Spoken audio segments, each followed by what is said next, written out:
Baik, Assalamualaikum warahmatullahi wabarakatuh. Selamat pagi teman-teman. Perkenalkan, nama saya Nuko Maria dari Prodi Pendidikan Informatika, asal dari Galis Bangkalan. Tapi saya tidak terlalu ke daerah Galisnya, saya lebih dekat dengan ke daerah Keker, di mana di sana ada Bukit Keker. Dan di sini saya akan menceritakan salah satu goa di Bukit Keker tersebut. Saya dari Universitas Sriwijaya Madura. Baik, langsung saja saya akan menceritakan bagaimana sejarah Potrekoneng. Sejarah Potrekoneng di Bukit Keker. Di sini kabupatennya Bangkalan, teman-teman. Baik, jadi di Bukit Keker terdapat banyak situs bersejarah, di antaranya yaitu Gua Petapan, Gua Potre, Gua Pelanangan, Gua Pancong Pote, dan Gua Olar. Hingga kini, di lokasi tersebut banyak dijadikan tempat tirakat oleh masyarakat, baik masyarakat yang berasal dari Madura maupun dari luar. Menurut kisahnya, Gua Petapan menjadi tempat betapa adipodai, sedangkan Gua Potrekonon merupakan tempat betapa Potrekoneng. Jadi Gua Petapan itu menjadi tempat bertapa adipodai, sedangkan Gua Potrekoneng itu menjadi tempat bertapanya Potrekoneng. Dahulu, saat terjadi peristiwa adu kesaktian antara Joko Tole dan Dempo Abang dari negeri seberang, Keker merupakan salah satu lokasi yang berkaitan dengan kisah legendaris di abad 15 itu. Sebelum terjadi pertempuran dengan anak bermana dari negeri Keleng itu, Joko Tole dikisahkan menghadap adipodai di Gunung Keker. Pertemuan yang sangat alot sebelumnya, karena sejak kecil Joko Tole memang belum pernah bertemu ayahnya sama sekali. Setelah melalui beberapa ujian, akhirnya adipodai menerima Joko Tole. Saat itulah Joko Tole menerima senjata pecut atau cemeti dan seekor kuda terbang bernama Majnun.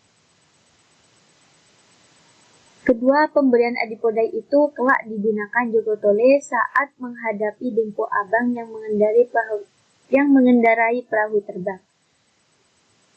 Dan perang tanding 1 lawan 1, Dempo Abang beserta perahunya berhasil dihancurkan tepat di atas bancaran Bangkalan. Piring Dempo Abang jatuh di tempat yang sekarang disebut ujung piring. Seperti ini gambarnya, teman-teman. Ujung piring yang ada di daerah bancaran. Sedangkan jangkarnya jatuh di daerah Socah.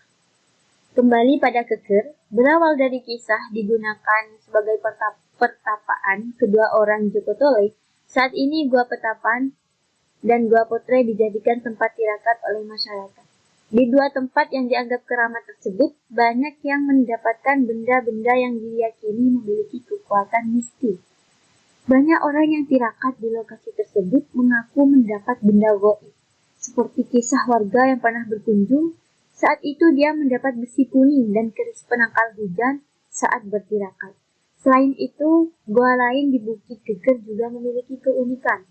Seperti Gua Pancong Pote, gua yang berada di bibir tebing ini, di saat hujan ada air yang mengalir di lantai gua yang sangat bening. Masyarakat biasanya menyebutnya air tujuh warna karena seperti bentangan pelangi. Selain gua-gua itu, ada Gua Pelanangan. Disebut Pelanangan karena di gua itu terdapat stalaktit yang menjuntai ke bawah mirip organ vital pria. Stalaktit itu meneteskan air. Masyarakat setempat percaya bahwa air yang menetes dari stalaktit diyakini bisa menambah keperkasaan pria. Sementara itu mengenai sebutan Gua Olar, di samping 3 sebelumnya, karena di depan mulut gua ada semacam sebongkah batu yang mirip kepala ular, sehingga disebut Gua Olar. Jadi seperti ini gambarnya, teman-teman. Ini paling atas itu namanya Gua Pancong Pote, di bawahnya Gua Pelanangan, dan di sini Gua Olar, di mana ada bongkahan batu yang mirip dengan kepala ular. Selain gua-gua yang memiliki banyak kisah menakjubkan itu, Daya tarik geger ialah makam Potrekoning yang dibahas tadi, yang akan kita bahas hari ini. Jadi seperti ini makam Potrekoningnya teman-teman. Meski dalam penelusuran dari cerita yang berkembang di masyarakat Madura Barat, khususnya Gunung Keker, terdapat kerancuan dalam memahami sosok Potrekoning ini. Karena berdasar cerita yang berkembang itu, sejatinya ada dua sosok putri yang dikenal sebagai Potrekoning. Putri yang berbeda asal muasal sekaligus masanya itu. Nama Potrekoning memang nama yang populer di Madura, khususnya di Madura Timur atau Sumeneb.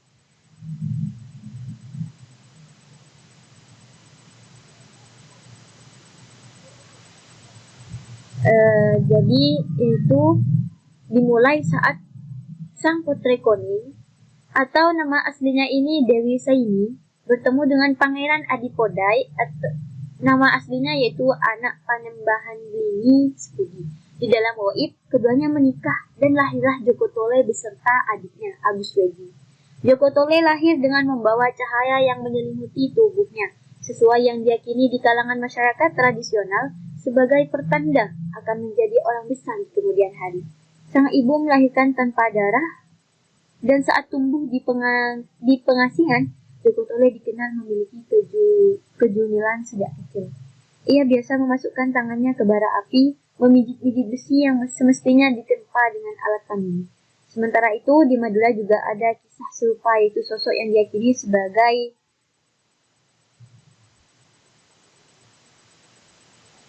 tempat itu pun keramat sebab kisah keduanya itu. Soal makam Potrekoning masih menjadi tanda tanya. Dekat Geger dipercaya kalau makam itu adalah petilasan Potrekoning. Mengenai makam Potrekoning Sumeneb, secara faktual memang ada di Sepudi, Sumeneb. Meski begitu, sebagian masyarakat Bangkalan keyakinan yang di Geger adalah makam putri yang keramat. Mungkin saja jika benar itu makam, kemungkinannya adalah makam ibunya Raden Sagoro. Baik teman-teman, hanya itu yang bisa saya sampaikan. Karena saya juga masih belajar dan kemarin saya hanya mencari referensi-referensi.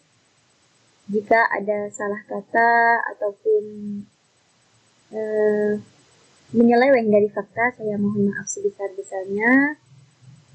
Karena saya tidak hidup di zaman itu, jadi saya kurang tahu juga. Ini hanya dari orang-orang saja, berita yang saya serap. Jadi mohon maaf sekali lagi apabila ada kekurangan atau cerita ini kurang benar atau tidak sesuai fakta. Intinya saya hanya mencari berita-berita dan referensi dari yang saya dapat kemarin. Terima kasih, semoga bermanfaat. Wassalamualaikum warahmatullahi wabarakatuh.